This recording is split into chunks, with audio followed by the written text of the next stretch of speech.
Bolí to jak ďas, je to veľké, rozpozná to aj kadekto. Mám doma sprej, začnem si to sprejom napríklad ošetrovať. To je veľmi dobrý nápad, pretože bolí to, pálí to. Zmiernite pálenie a dezinfikujete povrch kože. To je veľmi dobrá vec. Len to nestačí. Musíte si niečo pridať. Keď prídete na tú kožnú ambulanciu, neodídete s mastičkou, vy odídete s tabletkami. U nás odídete takisto s tabletkami. My vám doporučíme napríklad Cystus incavus.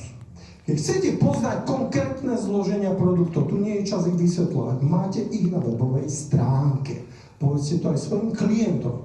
Keď chcete vedieť, koľko vitamínu to obsahuje, akú kombináciu to obsahuje, nech sa páči, stačí klik, viete si to pozrieť. Prečo cystus? Pretože rastliny a rôzne produkty, ktoré získavame z rastlín, obsahujú množstvo sekundárnych metabolitov, ktoré majú všelijaké účinky.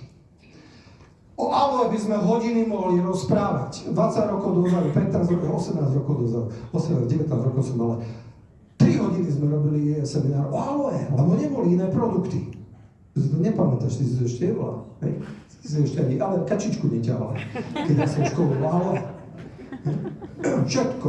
Všetko, jaký výskum, veda, dneska by som to musel prerábať, pretože za tie roky sa to znova niekam inde posunulo. A ich mechanizmus je trošku odlišný. My nemáme lieky na vírusy.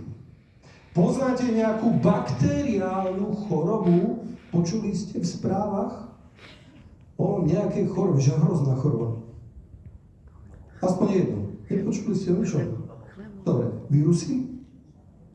COVID, slitačka, krivačka, HIV, herpes, HPV. A nevieme to riešiť. Nevieme to liečiť. Ja keď som študoval sa ma na infekčnosť, pýtal profesor, a máme už, myslíte kolega, nejaké vakcíny na HPV? A ja tak pýta sa ma, tak odpovede 50 na 50, nebuď máme, alebo nemáme. Keby sa ma to nepýtal, tak asi ma, áno, už má, áno, kolega, správne, ja dám jednotku z infekčného. Hej.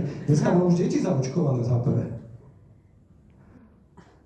Pre vás je to ťažšia situácia, pretože sa dostávate do obdobia, kedy vám niekto bude tvrdiť, že vakcíny nie sú dobré.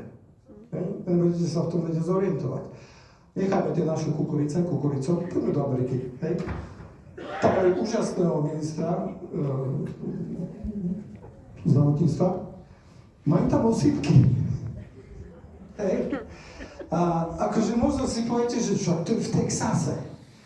Hej. Pamätáte si, keď bolo v správach? V čínskom Wuhane prvýkrát. Puf, 2 roky ste boli doma. Hej. Dneska, keď chcem, zajtra ráno som v Texase. A po obede som naspäť, aj so sypkami.